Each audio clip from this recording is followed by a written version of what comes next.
Hello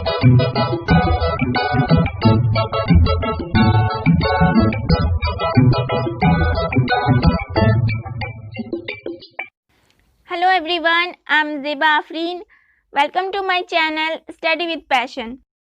friends, आज के इस लेक्चर में हम बात करेंगे फ्रीडम स्ट्रगल ऑफ इंडिया के एक्सट्रीमिस्ट फेज़ के बारे में।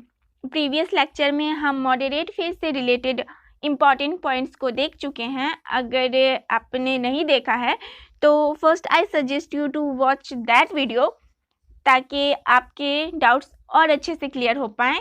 और इस वीडियो में हम बात करेंगे एक्सट्रीमिस्ट फेज़ के बारे में।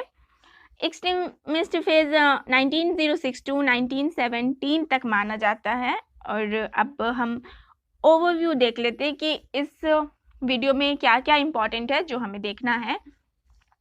तो इस वीडियो में हम बात करेंगे कि एक्सट्रीमिस्ट फेज़ के कौन कौन से रिवॉल्यूशनरी लीडर्स थे, उनके क्या ऑब्जेक्टिव्स थे, नेशनलिस्ट लीडर्स का क्या एम था। तो इस फेज़ में कांग्रेस ने अपना लक्ष्य स्वराज रखा था। और उसके बाद हम देखेंगे कि cause of rise of extremism, किन कारणों के वजह से समाज में एक्सट्रीमिज्म बढ़ा। एंड लास्ट में हम देखेंगे कि गवर्नमेंट के क्या रिएक्शन थे, किस तरह का रवैया रखा था गवर्नमेंट ने एक्सट्रीमिस्ट लीडर्स के साथ। अब चलिए हम कुछ एक्सट्रीमिस्ट लीडर्स के बारे में देख लेते हैं और इन सबको हम वन बाय वन कवर करेंगे डिटेल में। So first let's start with some important leaders of extremism. Lala Lajpat Rai, Bal Gangadhar तिलक, बिपिन चंद्र पाल, इनको ही हम लाल बाल पाल बोलते हैं। और एक और इम्पॉर्टेंट लीडर हैं अरविंदो घोष। ये leaders different parts of India में एक्टिव थे। लाला लाजपत राय पंजाब में एक्टिव थे, बाल गंगाधर तिलक बॉम्बे में एक्टिव थे, एंड अरविंदो घोष और बिपिन चंद्र पाल ये दोनों बंगाल में एक्टिव थे।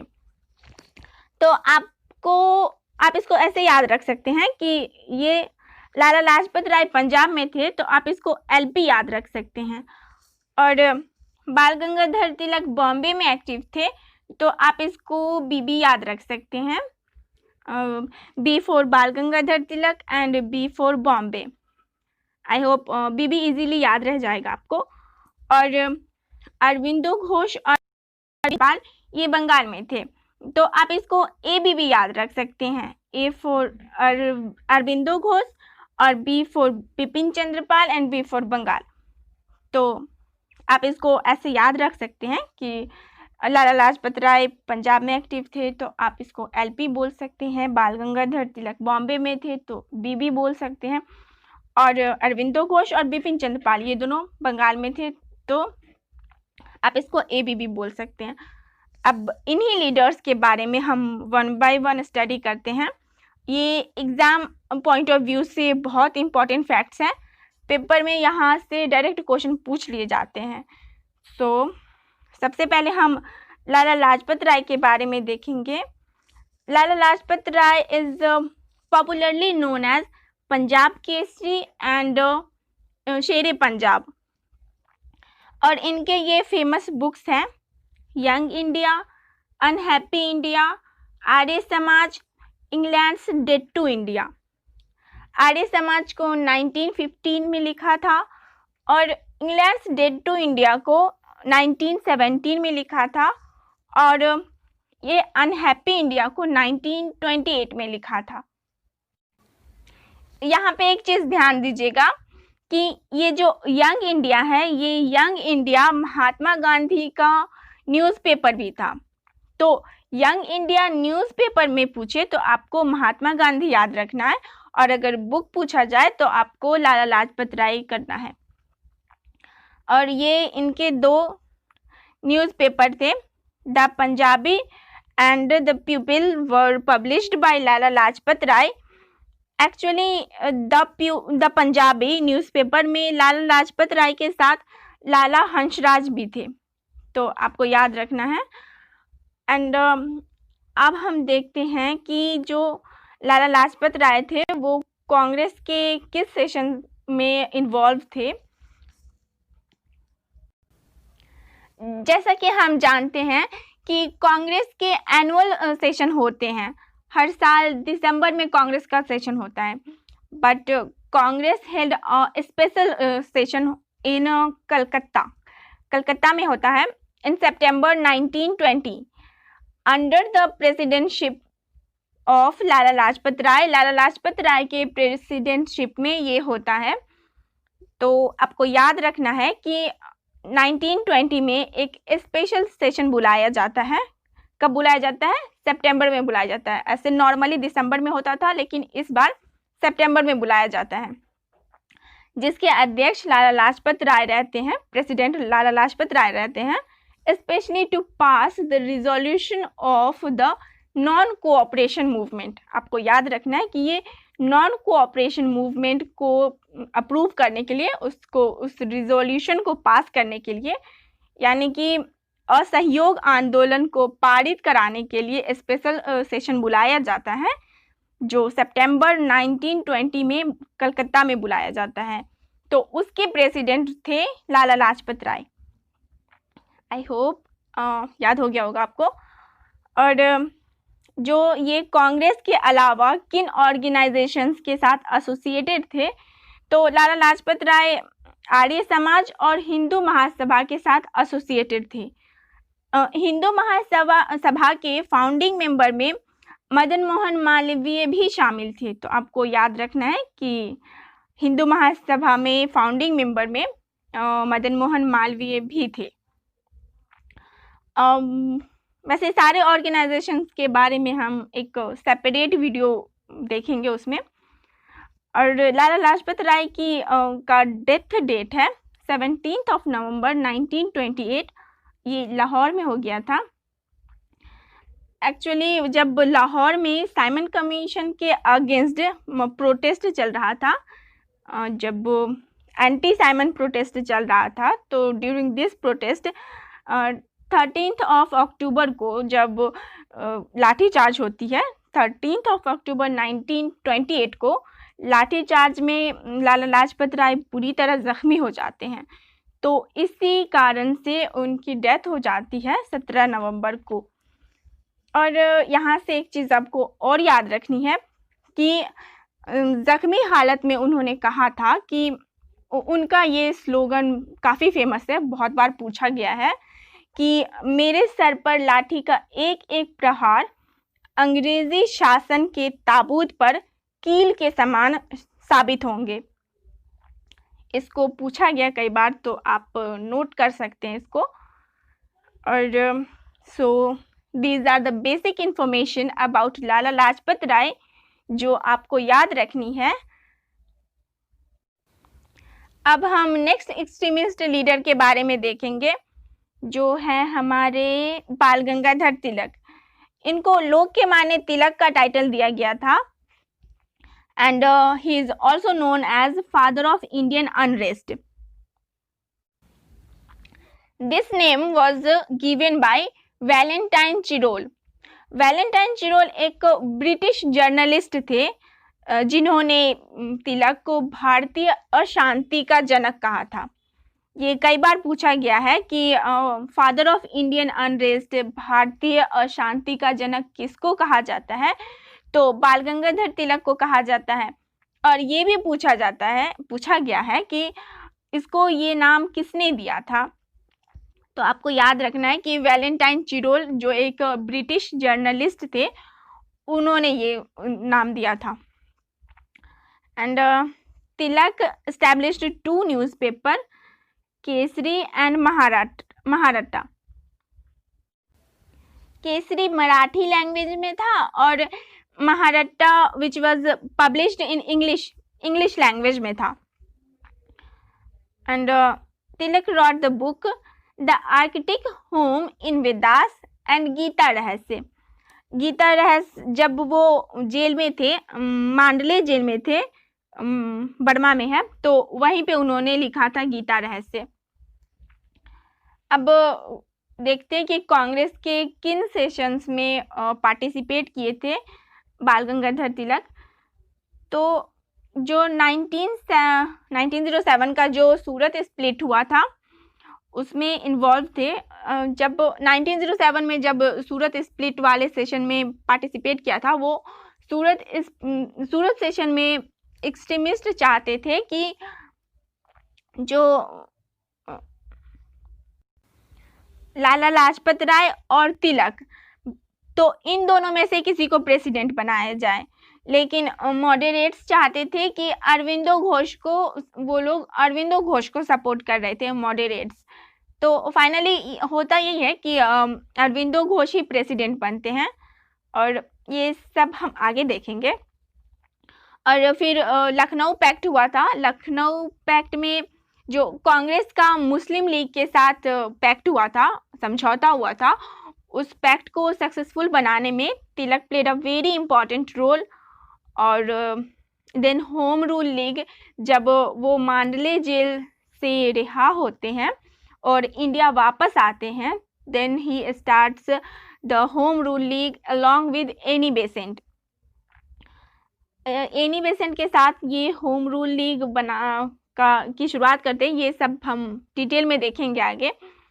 अभी हम देखते हैं कि तिलक जो है ये लोगों की नेशनलिज्म की फीलिंग को प्रमोट करने के लिए वो फेस्टिवल्स का यूज़ किया था उन्होंने। तो वो गणपति और शिवाजी फेस्टिवल को सेलिब्रेट करना शुरू किया था, क्योंकि वो जो ब्रिटिशर्स थे वो ज़्यादा मतलब धर्म के मामलों में इंटरफेयर नहीं करते थे। तो इसलिए तिलक गणपति और शिवाजी फेस्टिवल्स के बहाने लोगों को इकट्ठा करते थे और उन्हें वेस्टर्नाइजेशन को बायकॉट करने का मैसेज फैलाते थे। वहाँ पे लोग मतलब पूजा के बहाने लोगों को बुलाते थे और वहाँ पे वो नेशनलिज्म की भावना का मैसेज उन तक पहुँचाते थे। और जब ये एसोसिएटेड थे किन ऑर्गेनाइजेशंस के साथ, तो वो दक्कन एजुकेशन सोसाइटी के साथ एसोसिएटेड थे। Now moving on to the next, Bipin Chandra Pal. Bipin Chandra Pal is known as father of revolutionary thought in India. ये क्रांतिकारी विचारों में बिलीव रखते थे और इनके न्यूज़पेपर आपको याद रखने हैं: Paridarshak, Vande Mataram, new India, Swaraj. Vande Mataram was an English language weekly newspaper published from Calcutta, found in 1905 by Bipin Chandra Pal, but it was edited by sir Aurobindo Ghosh. आपको याद रखना है कि ये वीकली न्यूज़पेपर था और इसको पब्लिश किया था कलकत्ता में 1905 में। और इसकी जिसने पब्लिश किया था वो बिपिन चंद्र पाल ने किया था। लेकिन इसको आप ध्यान में रखिएगा कि इसके एडिटर कौन थे। तो इसके एडिटर थे अरविंदो घोष। ये बहुत कन्फ्यूज़न होता है, कई बार एग्ज़ाम में पूछ लिया जाता है। तो वंदे मातरम न्यूज़पेपर के एडिटर थे अरविंदो घोष। और अब हम अरविंदो घोष के बारे में देखेंगे। अरविंदो घोष नेशनलिस्ट लीडर होने के साथ साथ ही was an Indian philosopher, yogi, guru और पोएट भी थे। और न्यूज़पेपर कौन से इनके न्यूज़पेपर फेमस रहे थे, तो वंदे मातरम, ये अभी मैं आपको बताई कि वंदे मातरम जो पब्लिश किया था वो बिपिन चंद्र पाल ने किया था, लेकिन इसके एडिटर थे अरविंदो घोष। इसको आपको याद रखना है। और युगांतर एंड संध्या, तो युगांतर के जो ये थे एडिटर थे वो बरेंद्र कुमार घोष और भूपेंद्र दत्त। बरेंद्र कुमार घोष ये अरविंदो घोष के भाई थे। और जो संध्या न्यूज़पेपर थी उसके एडिटर थे बीबी उपाध्याय।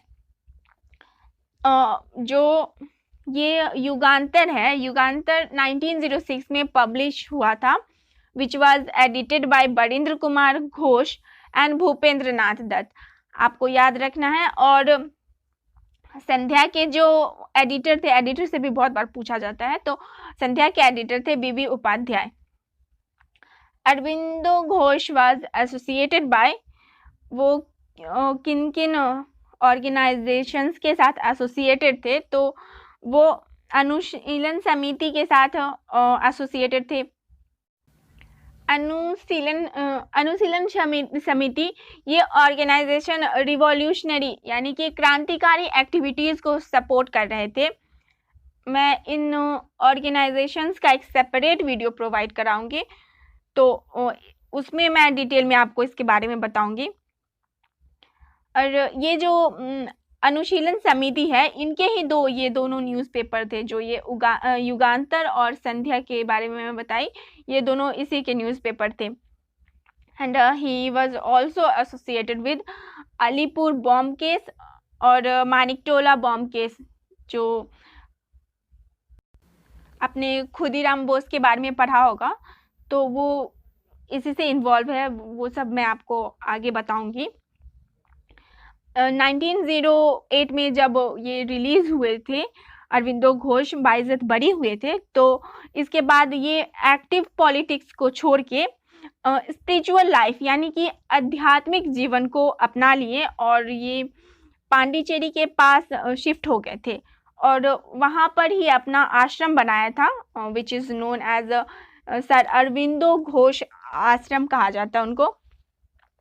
और वहाँ पे इन्होंने इंटीग्रल योगा को प्रमोट करना शुरू किया था। वो योगा ये सब को प्रमोट करते थे वहाँ पे। और उनकी इम्पॉर्टेंट बुक है life divine, synthesis of yoga and Savitri. ये इनकी फेमस बुक रही है जो आपको याद रखना है। तो it was the information regarding Aurobindo Ghosh.